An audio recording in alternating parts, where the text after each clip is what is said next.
I understand you had some concerns, in all seriousness, about taking on this role because you didn't want to offend or stereotype real witches. Is that right?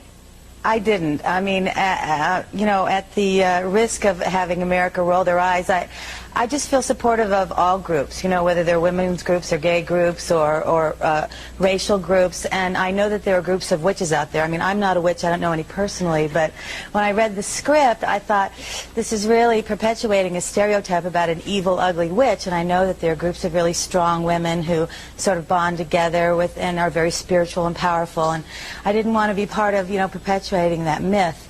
So I talked to a lot of people about it. I talked to Kenny Ortega, the director, and he was great. I wrote letters to the producers, just letting them know how I felt. And I talked to Gloria Steinem about it. You did? And, yeah. And she said, you know, because she's the goddess of the world and knows everything.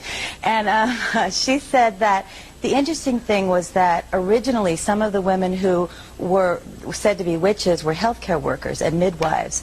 So that's where the notion of baby eating came, because they would perform abortions sometimes.